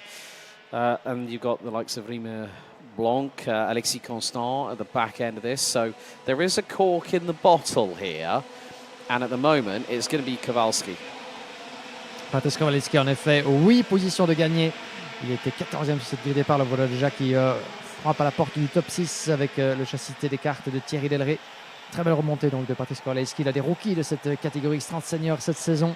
Premier rookie pour l'instant dans le classement, juste devant Eli Pruvot, Reimer Blanc, Thomas Van Vliet et Alexis Constant. Van Vliet qui a perdu des plumes, 5 positions malheureusement pour lui, qu'il a laissé en l'espace de 2 tours. Il est 9e pour l'instant. L'autre rookie qui nous vient des Pays-Bas.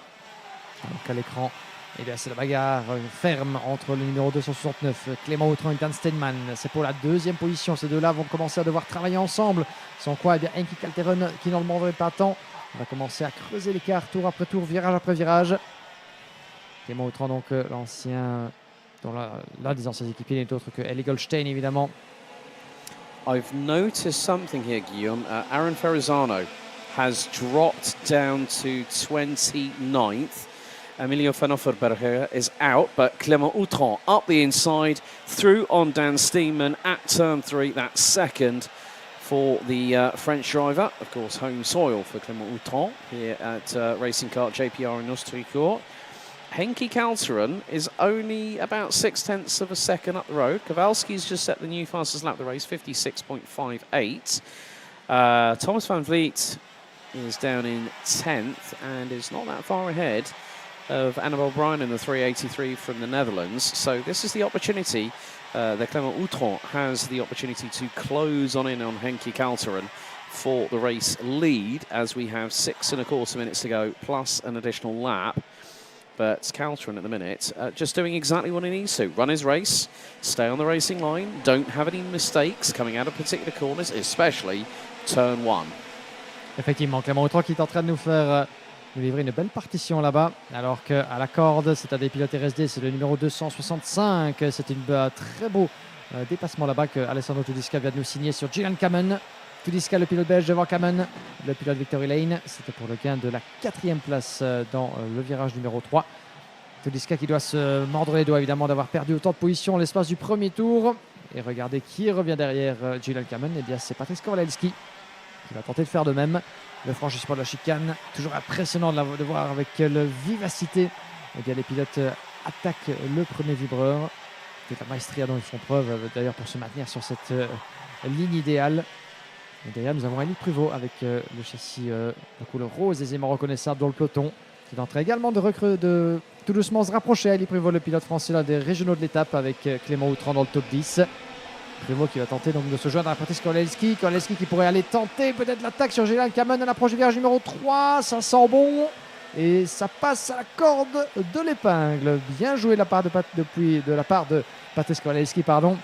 Et vous avez vu, c'était subtil, mais le geste de Kowalski qui vient de signaler à Gillian Kamen, jeté doublé, restons ensemble, ça ne sert à rien de continuer à se batailler puisque la course est encore longue. Il vaut mieux unir nos efforts pour tenter d'aller chercher le top 3, le top 4 devant nous, parce que Alessandro Tudiska est à portée. Yeah, very, very wise move by both drivers. You know, not forcing the issue, making sure that racing respect and room are given. And that is what I was saying in the first Senior X30 heat, where it is about the mechanical sympathy. You know, the chicane at turns 9 and 10 have 5 curbs. And I've seen it before in other races where someone's walloped the curb on the side where the chain is, and that chain promptly fell off. Said driver then kicked the left side pod in frustration, not just once, but 4 times, as that is a move up the inside. That's Pouvot up on through Kamen for what is now P6. Rima Blanc and Alexis Constant are also factoring into this. They round out the top 9. Thomas van Vliet is the fastest driver out there and is also now very much on the back end of that train. Van Vliet does a 56.382 with just over 3.5 minutes to go, plus that additional lap. And Clément Autran, oh, nice move there. That was Rima Blanc on the 255 of Gillian Kamen, who is struggling for pace here. And also when you've got carts closing in on behind you, coming out like, say, out of turn number 15, you get that slipstream on the start-finish straight. The world is your oyster going through from turns 1 to 3. Get on the braking zone. If the person to the left of you has not decided to cover off, you have an opportunity, and it's fair game to go up the inside. And there's so many different overtaking opportunities. Turn 11. Even I've seen outside overtakes at turn 14 through the exit of the chicane. So anything is possible around this circuit. C'est certain que le tracé d'Ostricourt permet plus d'une possibilité. Elles sont nombreuses en effet les zones où les pilotes peuvent faire la différence. Regardez-moi ces sauts de chicane. On ne s'en lasse pas de cette maestria dont font preuve les pilotes. Alors que Gillian Kamen tente de chercher l'intérieur et le trouve. Bien joué de la part du pilote néerlandais Julian Kamen qui prend l'avantage sur son compatriote Rimmer Blanc pour le gain de la 7e place, juste avant donc, le franchissement de la dernière chicane des virages 13 et 14. Mais c'est un des nombreuses zones de dépassement, un des overtaking spots que les pilotes peuvent exploiter sur ce tracé. Le virage un peu en être, le virage 3 évidemment où nous arrivons à cet instant. Freinage très appuyé, regardez comme Rimmer Blanc ferme la porte à Julian Kamen et ça permet justement de manière très subtile à Alexis Constant de s'infiltrer et de passer devant Julian Kamen. Bien joué de la part d'Alexis Constant qui glisse devant Kamen et qui emmène Rimmer Blanc avec lui pour le gain de la 7e place. Donc il faut parfois être finaux dans un peloton aussi agité que le kart à ce niveau. Et à l'approche, c'est bien une possibilité de dépassement. Il suffit que le pilote devant vous soit gêné par un concurrent et ça peut vous permettre de profiter d'une mince ouverture pour vous glisser. C'est ce que Alexis Constant et son châssis Eurokarting vient de faire de bien belle manière. Where it's cat and mouse. You really have to sort of put your cards on the table and see how it all works out. And even with a minute and a quarter still to go, there we go. Alexis Constant up the inside of the 2:49 of Rimmer Blanc from the Netherlands. And yeah, it's just going to it just goes to show it's just about picking your spots and just making sure that you've got enough confidence in yourself, the chassis underneath you, and also confidence in the other driver that they're not going to suddenly cut across the front of your bumper and cause a problem, because that we'll see in the finals tomorrow, guaranteed. But it's in the heat stages where it's a little bit hotter than it was in Marienborg 6 weeks ago. Not as much rain. Like literally, we've had nothing. So it's perfect conditions. Caltron's now leading by 1.2 seconds ahead of Clément Houton, who has got the fastest lap of the race so far. Dan Steeman in third. And it's just settling to this really nice sort of emphatic pace. Oui, on rentre pour l'instant dans cette dernière phase de l'épreuve, alors que Julian Kamen vient de perdre une nouvelle place. J'en ai bien vu au profit de Thomas Van Vliet, semble-t-il, pour le gain de la 9e place. Julian Kamen, dont le rythme malheureusement commence un peu à lui coûter en position cette fin d'épreuve. Il ne semble pas être aussi à l'aise qu'il était en début de course. Julian Kamen, donc, et son châssis Victory Lane et le casque jaune là-bas, puisque l'un des pilotes RSD vient de lui passer devant. Je pense même que c'était peut-être même Roxane Lantinga. On y reviendra d'ici quelques instants. Mais nous sommes dans l'avant-dernier tour, chers amis. L'arrivée et le rapport à l'année sont proches. Et comme vous le suggériez, Alex, eh bien, après des débuts relativement mouvementés, c'est la deuxième partie d'épreuve où les écarts commencent à se stabiliser. Chacun des pilotes tente de puiser dans ses derniers retranchements, dans ses dernières ressources pour tenter de faire la différence. 1 seconde 4 entre Henki Kalteren et Clément Houton. Rien à signaler pour le leader de cette épreuve. Dan Steadman juste derrière pour 9 dixièmes qui donc sauf incident de tout dernier instant devrait rallier l'arrivée en 3e position. Alessandro Tudiska juste derrière en 4e place. Il y a encore une petite once de bagarre peut-être entre Patrice Korleski et Hailey Prévost 5 et 6 que nous avons Alexis Constant et Rimmer Blanc, alors que Henki Kalteren à l'écran, un petit coup derrière lui, un petit coup de regard derrière lui pour constater qu'en fait il ne souffre d'aucune opposition comme c'était le cas depuis l'entame de cette épreuve. Et ce sera donc au terme de cette première manche du week-end pour les groupes B et C, la victoire pour le fier pilote néerlandais, 3e du championnat de Belgique la saison précédente, 3e à l'heure où je vous parle après Mariembourg, et une première victoire pour Henki Kalteren qui sera, à n'en pas douter, un client pour la victoire finale jusqu'au terme du week-end. So Henki Kalteren now adds a heat win to his tally, joining Sam Balota as the two opening heat winners have staked their claim on what is set to happen. But some great battling up and down the order. We're just waiting for the final few drivers to come across the line. So Sam Balota picks up a heat win. So does Henki Kalteren, and the Dutchman doing a sterling job. At one point could have been threatened by Clément Houton. However, that's not the case on this particular occasion, because it was 1.4 seconds at the checkered flag. So now we've got one more heat to go, but Kalteren saying to Balota, right, game on. Game on, en effet, entre Sam Balota et Henki Kalteren. Balota une victoire, Kalteren une victoire. La lutte pour le succès et les points finaux dans l'optique du championnat, elle vaudra son pesant. Victoire donc Henki Kalteren qui l'emporte devant Clément Houton, Dan Steadman en 3e position, Alessandro Tudiska 4, suivi de Patrice Korleski qui termine cette épreuve avec la couronne de laurier du meilleur grimpeur, en quelque sorte, le maillot à pois, avec 9 positions de gagné pour Patrice Kowalski, de la 16e jusqu'à la 5e position, 14e jusqu'à la 5e position, devrais-je dire. Devant Ali Pruvot, 6e, suivi d'Alexis Constant, Rimor Blanc, Thomas Van Vliet, Julian Cameron qui boucle le top 10, suivi de Sean Hogan, Race Newburn, Annabelle Brillant, Violet, Roberto Paz 15e, suivi de Tayo Vlegen, Raphaël Lenders, Conderoy, Esteban Walgrave, Oliver Frey, Dylan Wellens 21e, devant Roxane Lantinga, Jero Van Devenvoorde, Juan Van de Kerkhoff, Anne-Charlotte Antuoro, Livia Sanson, Thibaut Boyers et Aaron Ferrazzano. On n'a pas eu l'occasion de voir ce qui s'est passé pour le malheureux Aaron Ferrazzano qui donc s'est retrouvé en queue de peloton dans les premiers tours de cette épreuve. Un incident certainement, on n'en pas douté pour celui qui a toutefois rallié l'arrivée, mais bon dernier, malheureusement certainement pas le scénario qu'il aurait espéré.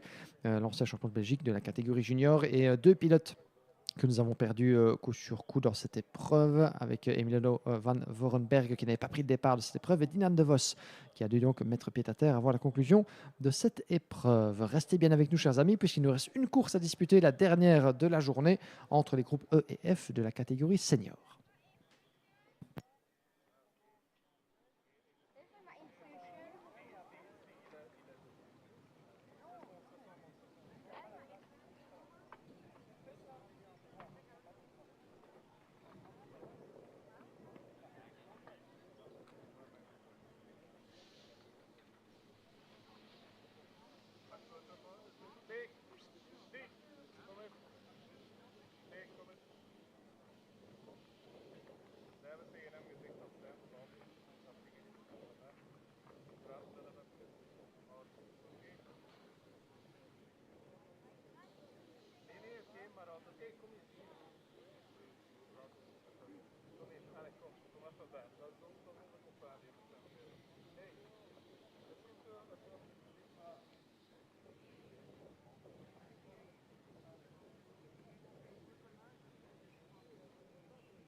So we go to the last qualifying heat of the day to close out Friday.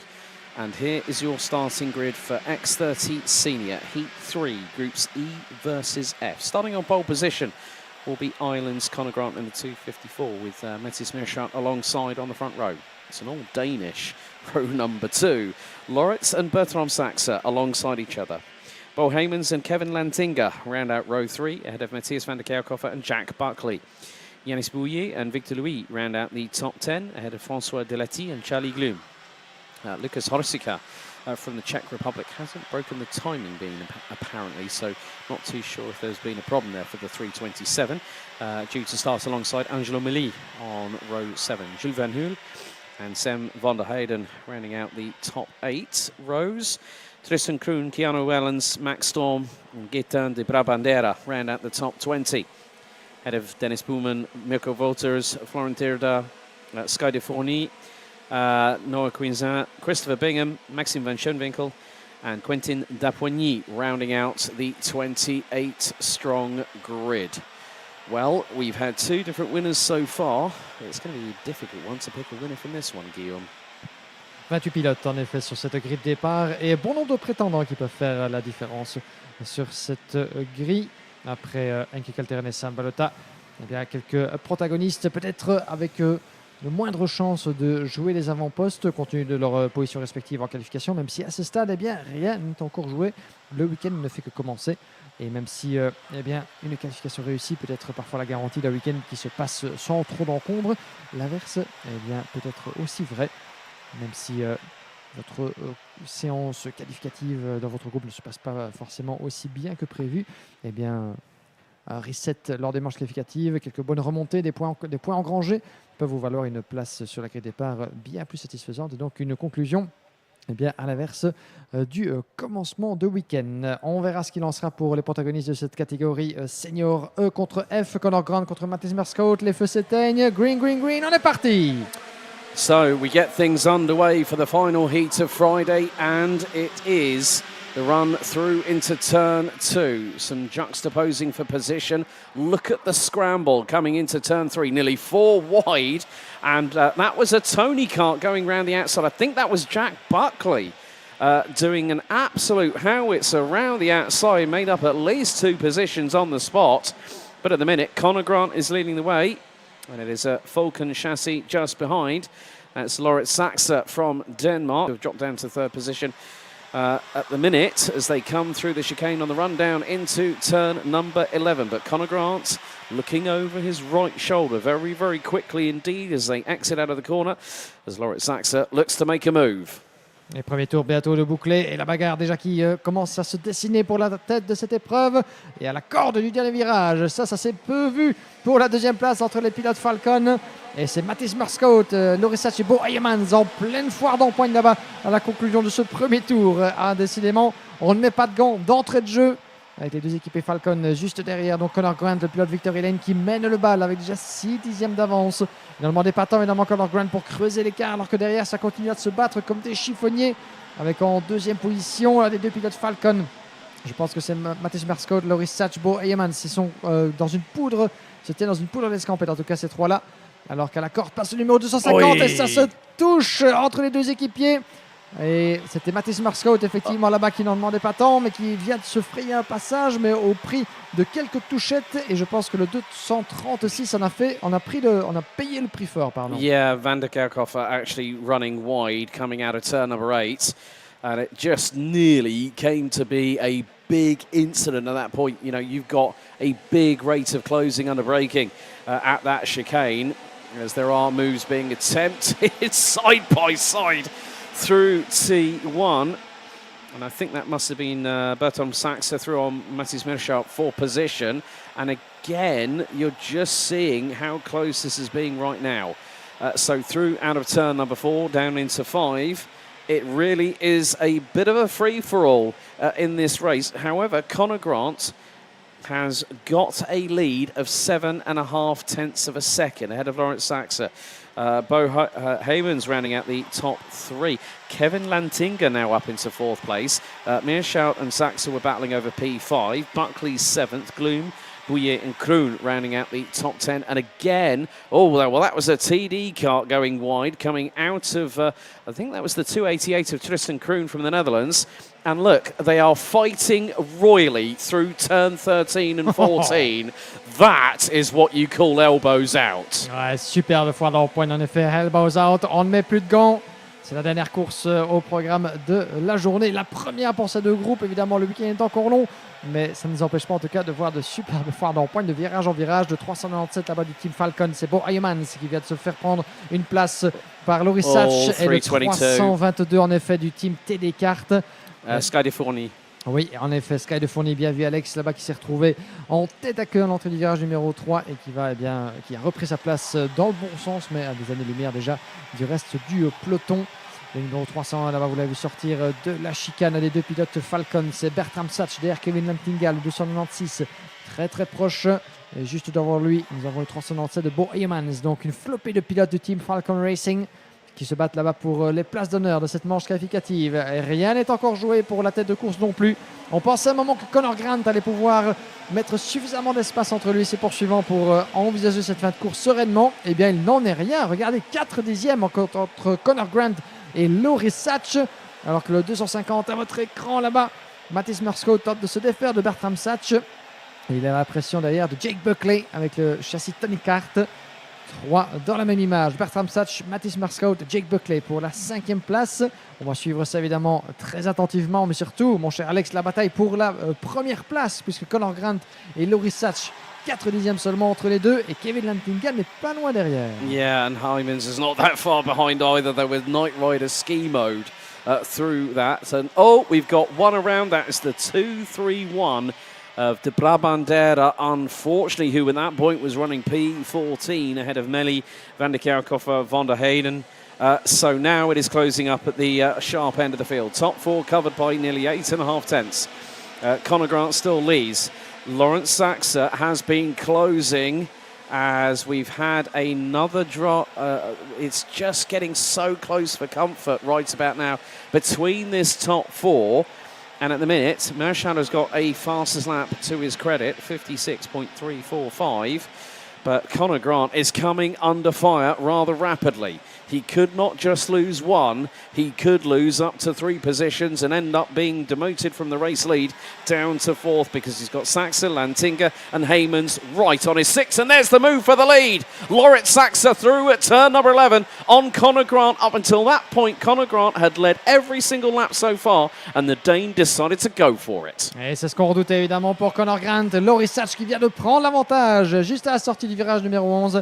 Juste avant également de s'engager dans la chicane. Nous avons un nouveau leader, Loris Satch, qui emmène son châssis Falcon en tête du peloton avec un peu plus de 4 minutes et un tour jusqu'au terme de cette épreuve. Ce sera guère facile. Voilà la réponse de Connor Grant. Il ouvre la porte et Kevin Lantinga qui n'en demandait pas tant pour fente ouverte pour prendre la 2e place.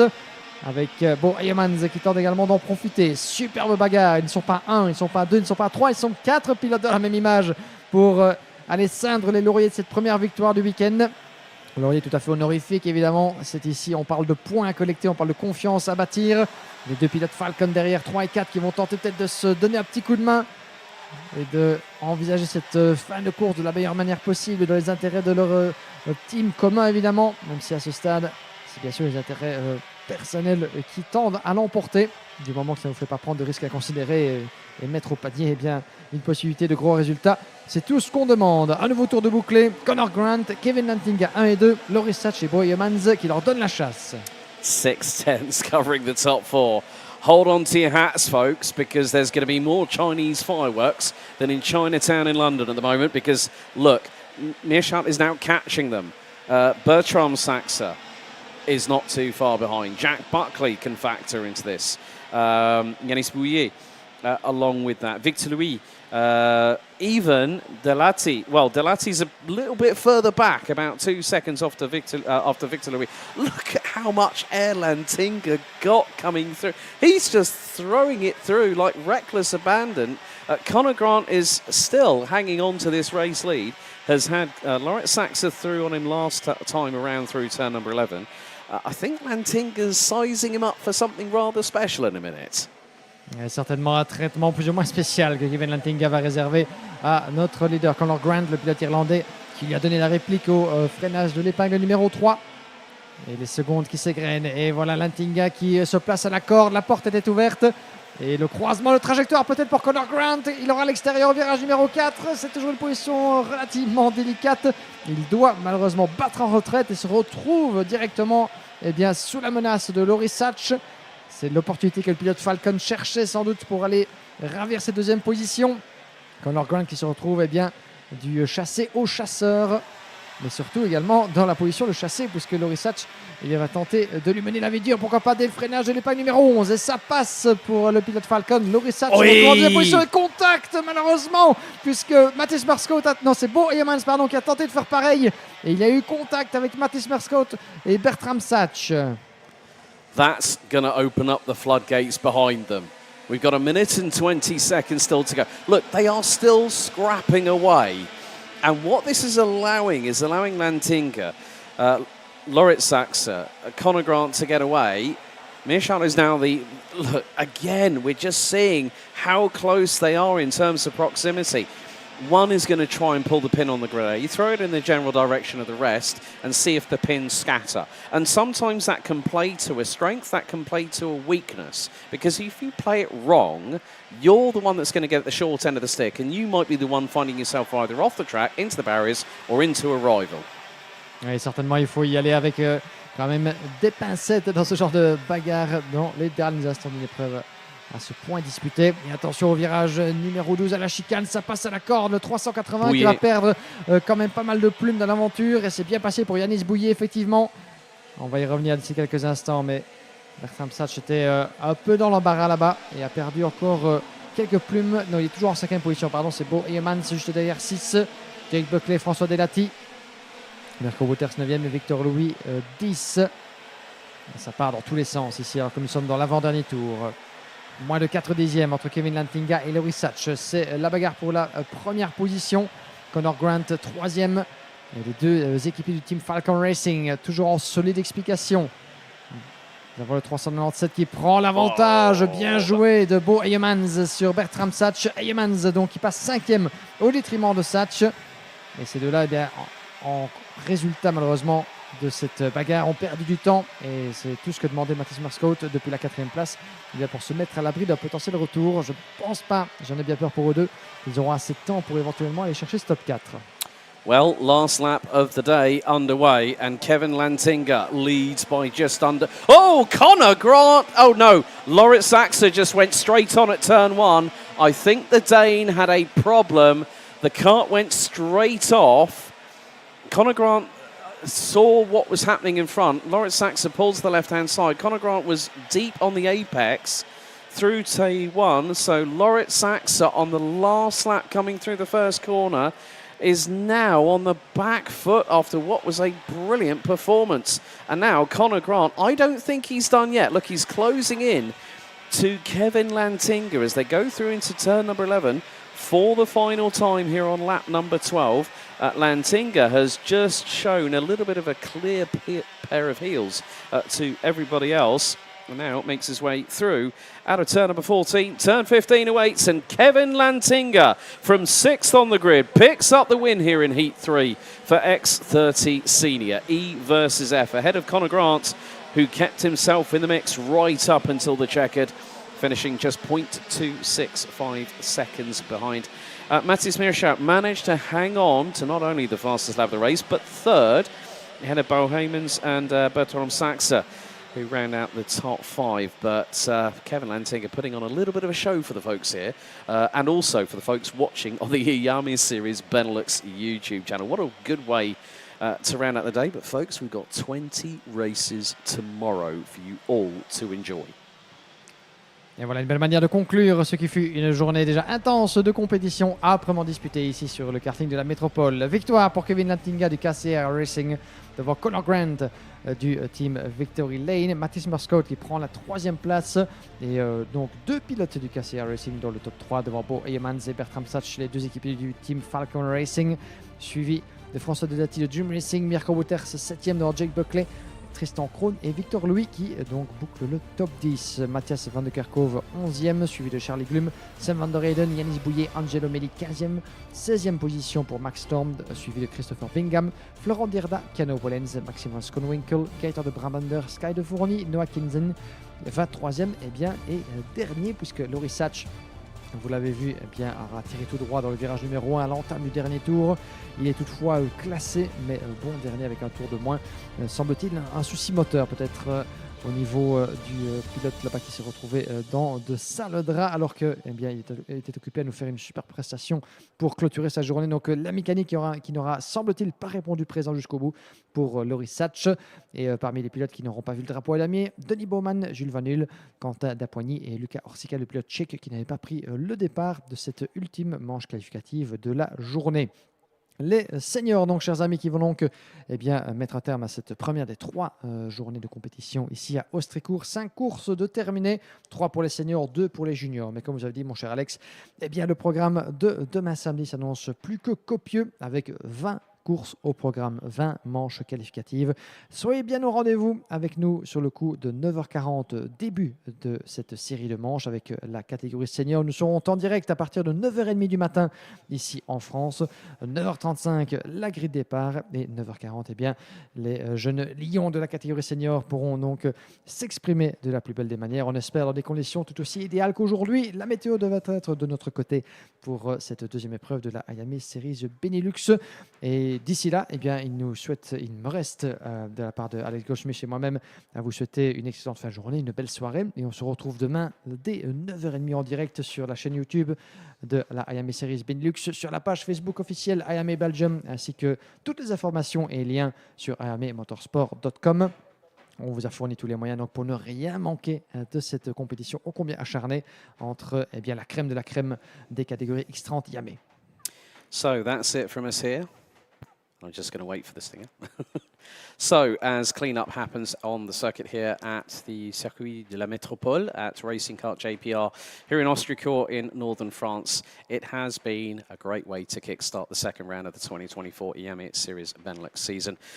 Guillaume, let's round up things a little bit here. Great racing.